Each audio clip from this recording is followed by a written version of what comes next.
I found it a bit boring, to be honest. I think it kinda lacks that oomph that the first one had, and, the pacing was a bit off. I thought it was way over long, and I thought Pedro Pascal was that's a very mean comparison, but I thought, as with many things, he is the best thing of the film, and I enjoyed I really enjoyed the first one, and I would have loved to have seen a bit more of, Themyscira, kind of the Amazonian world where Wonder Woman kind of grows up.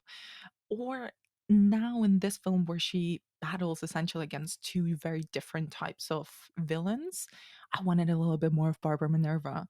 I wanted a little bit more development. She's the villain who becomes, Cheetah in the film. She's played by Kristen Wiig, and it's kind of such an interesting parallel to Wonder Woman, and I can't take credit for this reading because my good friend Rosie Fletcher gave this reading, and I thought it was really astute, is that she wants to be like Wonder Woman. She wants to be, you know, effortlessly cool and beautiful and strong and hyper smart. And she's already super smart. She's a scientist as well. But she, contrary to Wonder Woman, has grown up in a world where she's constantly policing herself because she's grown up as a woman in on Earth.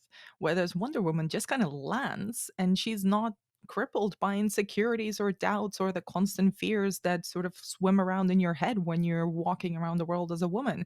So that dynamic, I would have wanted a bit more of that, and I think it kind of did.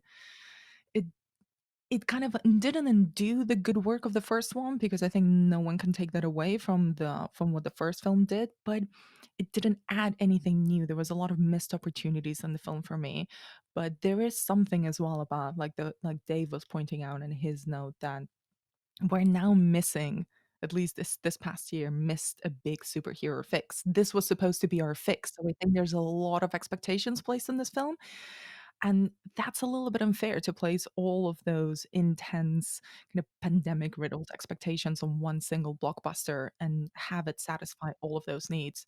It was never gonna succeed at all of that, but it's not terrible.